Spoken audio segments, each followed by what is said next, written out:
This is a totally different podcast episode than I usually do because here I'm showcasing the amazing people who will be at a Freelance Unlocked Conference, the first conference for freelancers that made with love, and it'll take place in Berlin on May 15th, 16th, 2024. If you are a freelancer in Europe, it's an event made for you to learn, exchange experiences, and build your network of great freelancers and experts who move the freelance economy forward. So go to the freelanceunlocked.com and grab your tickets right away. My name is Yuri. I'm a community builder at Code Control and 9am.works. And my guest is Bjoern Brand, a digital marketing consultant, SEO expert at Hayes, and a true marketer by heart who is really into content and passionate about empowering freelancers and corporations with digital visibility. So, hello, Bjorn. Hi, Yuri. Happy to be here. Super happy. I can't wait to meet you in person. I hope it'll happen. But since we're talking about freelancing, tell me, how did you enter the freelance world? Yeah, it's actually quite a funny story. I've been always into entrepreneurship, like even in school, I wanted to finish school as possible as early so I can, get into the busy business world and do some cool stuff. And I started the training like really started with a really kind of classical path. I started the training in Germany for industrial clerk.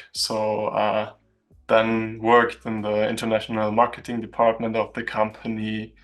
It was kind of like really traditional, but then you were feeling like, okay, is that everything? This 9 to 5 life, and you're like, okay, is there every day is like kind of the same.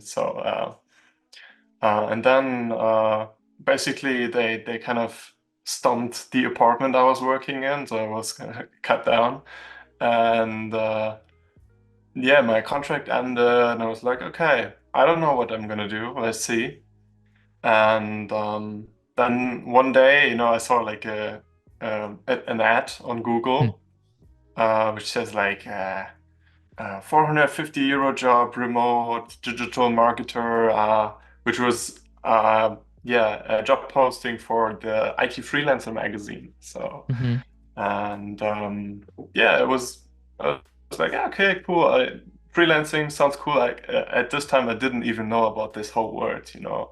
Uh, I just knew, okay, you could be an entrepreneur, you can found a company, have a product, and I wasn't even like into the whole service industry and everything. And then, yeah, so I started working for the Freelancer magazine, and which was not freelance contract, but it was the first time, I experienced this freedom because of my former boss, Michael Vovro, he was a software engineer, a Hmm. freelance software engineer, and he does automation testing.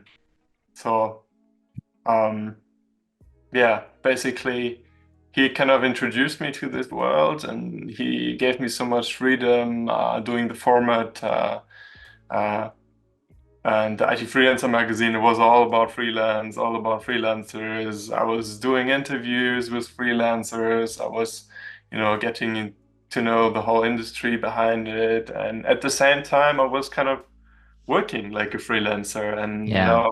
spending like, I remember like the greatest experience that I had, like, working from Gran Canaria with some friends, who were already, yeah, doing SEO freelance work and having their own agencies, and I was with them, and yeah, I mean, it really fueled my values because I always wanted to be working for myself and being independent, and yeah, that was basically the intro, and then I started doing freelance gigs on the side, yeah, working with freelancers as well as companies. Yeah, enhancing the digital visibility, and I've been doing that ever since.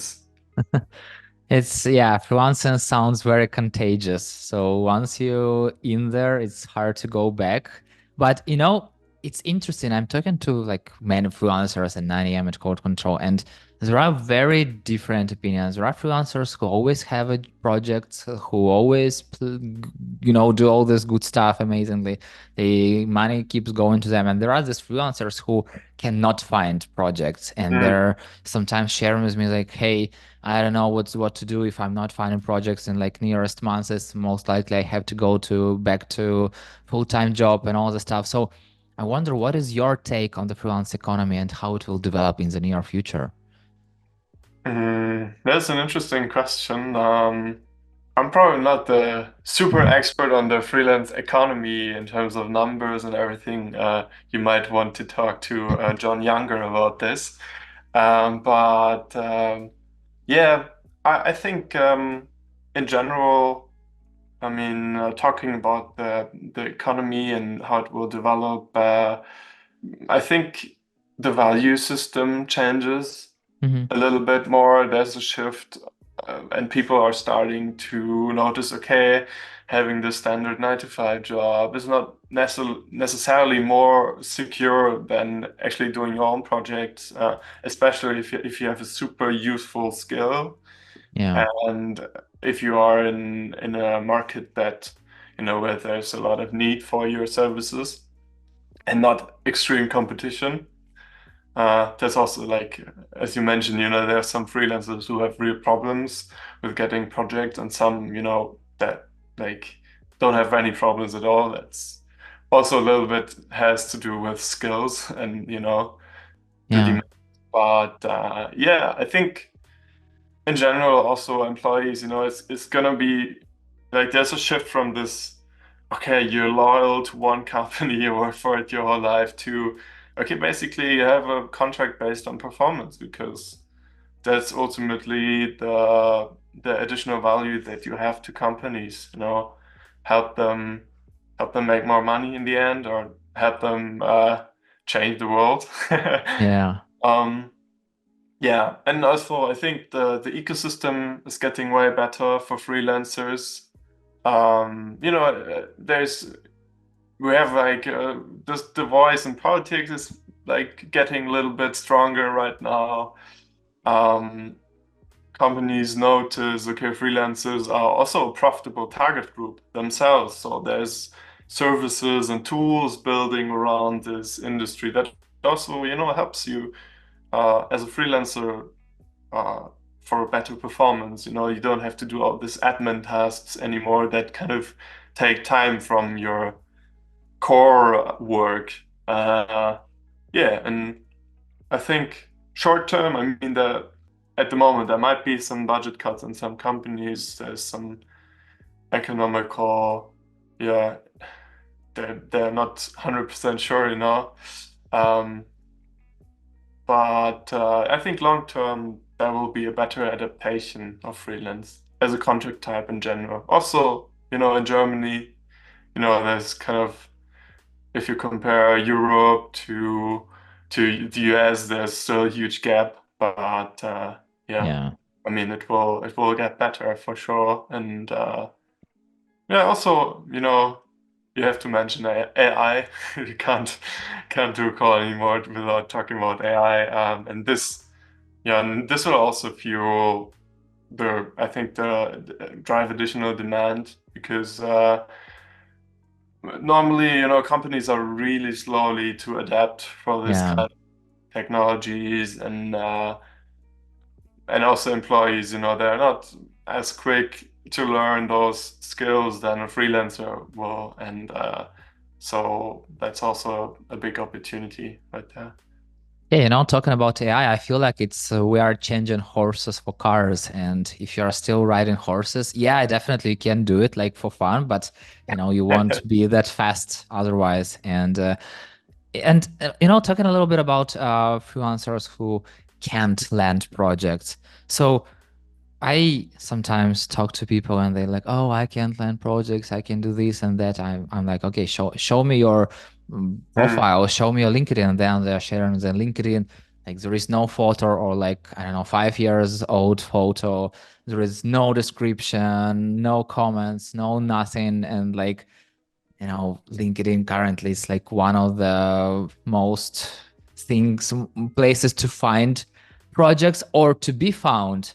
Because recently I also had this an example when person told that they just did two posts letting know people on LinkedIn that they're open for projects, but definitely Yeah. they build their brand. So basically they created their page, they did some posts, and then they just come up with this post that I'm free for a project, and people came to him. So basically he didn't even, kind of like search a lot. But once again, it's just one of examples. And Mm. I totally believe that it's not only about skills. Yeah, skills is a huge part, but also it's about visibility, about like being visual in social media, connecting with your previous clients, building your network or friend work of people you work with.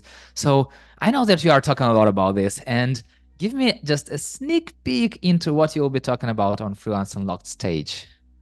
Yeah, I mean, digital visibility is really important, and I've been in the past, I've been really focused on LinkedIn because it is a great channel, um, to build your network, to build your brand over time. But LinkedIn can also be quite annoying at times, and it's not for everyone. So actually, I've been shifting more into the more holistic direction because I believe that, every freelancer has to be visible Mm-hmm. somehow or has to have a system in place how he or she will, basically get projects, like a project acquisition system. And um, yeah, there's so many ways you can get projects. So and you kind of need to find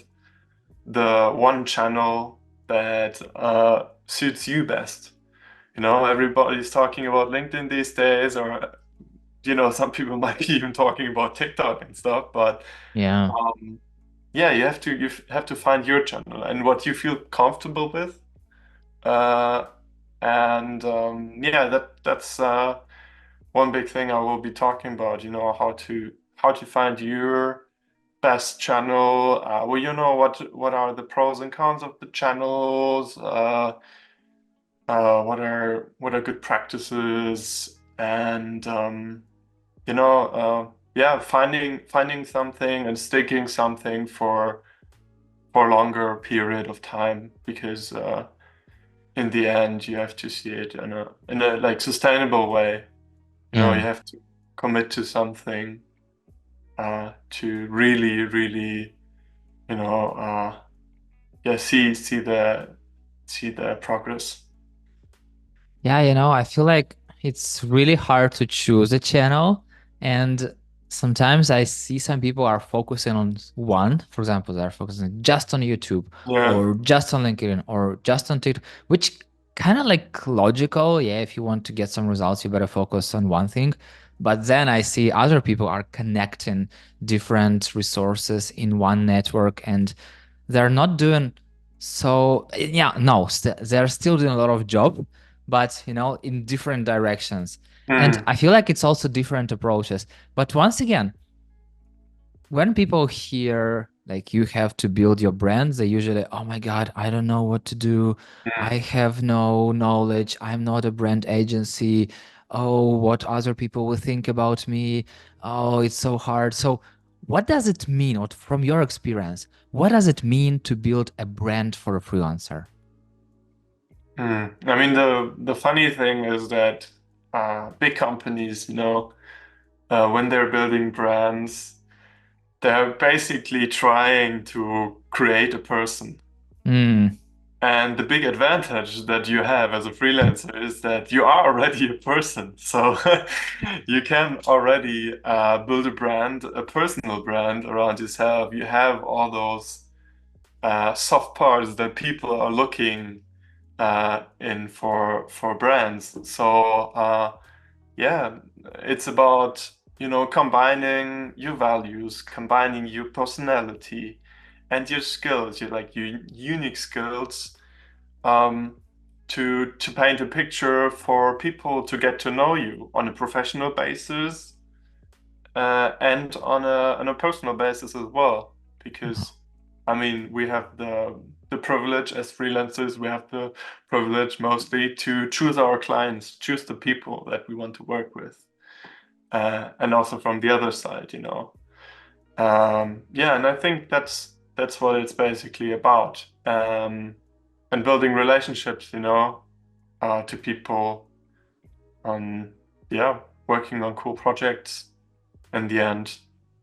Yeah. Wow. Your answer just speaking to my heart because I've never thought about that. But exactly, companies always create this customer persona, some kind of mascot, some kind of human kind of who to hide behind. For some reason, they're not going like, hey, for example, hey, we're Duolingo company. No, we have our Duo, and here is our company. And yeah, it's so great. Thank you very much for sharing it. And what is one thing that every freelancer can or even must start doing right away to get tangible results in their branding? Like super small steps, something that everyone can do like right Yeah. away. Um, I mean, first decide, okay, what kind of channel do you want to use? You know, maybe what kind of format do you like yourself? You know, just simple steps. If you love YouTube and you love to watch YouTube videos, maybe YouTube might be your channel for your digital visibility. If you're more introvert, maybe you might start blogging, and start trying SEO, which is kind of hard as a freelancer, but if you have like the right niche keywords, it can be a way. But yeah, get in general, you know, try to get visible, because you could be doing great work and your fulfillment is really amazing. And over time, okay, there will be kind of this communication, this referrals that you will get for sure. But yeah, if you're not visible, people are not able to see how great you are.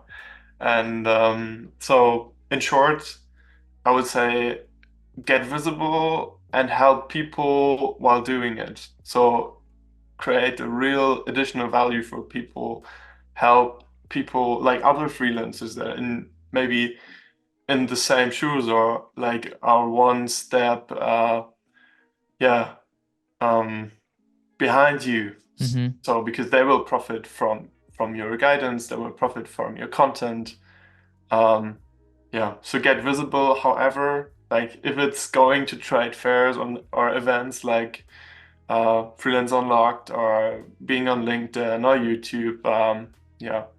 And if you have those, you know, if you have this like a good project, like a good visibility, you will get projects, and then also your fulfillment will get better over Yeah. time, because yeah, you can work on crafting your service to your target group. Yeah. And I also feel like you can receive feedback because, first of all, when you are teaching others, when you are helping others, you are learning yourself better. And Cool. secondly, you can receive feedback because sometimes, when I'm sharing some kind of post on LinkedIn or something like that, and then I'm sharing my approach and somebody, oh, by the way, I do similar thing and here is my part. And I'm like, Yeah. oh my God, it's amazing. I've never thought about that. And I feel like, this how it also helps you to develop. So totally agree with you. But enough is enough. So you already had a webinar with us with 9 a.m. We already had the freelance trial, freelance access, but you shared so many experience. Even today you shared like great things people have to definitely listen to. So enough, we are just now go to Freelance Unlocked and then listen to what Bjorn will share with you. So one thing I really want to know, for example, it's easy to kind of like tell people why to go to conference and any stuff, but what would you say to your friend if they asked you whether they should go to the Freelance Unlocked? I would say go to Freelance Unlocked, because it's the first event of its kind. There hasn't been a freelance event this big yet in Germany, especially. And you will meet great people that think alike. You will be inspired by speakers. You will learn a lot about yourself and the freelance industry and your skills.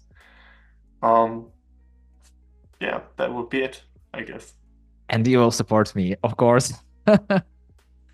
for sure. Okay, Bjorn, thank you so much for sharing your amazing wisdom even before the conference. And I can wait to learn even more from you on Freelance Unlocked and see you very soon, I hope, in person. Yeah, looking forward to that. And for those who listen to this episode, I hope you follow Bjorn's advice, implement it, and send him in person at the Freelance Unlocked conference on May 15th, 16th in Berlin. So go to freelanceunlocked.com, grab your ticket, and meet you there.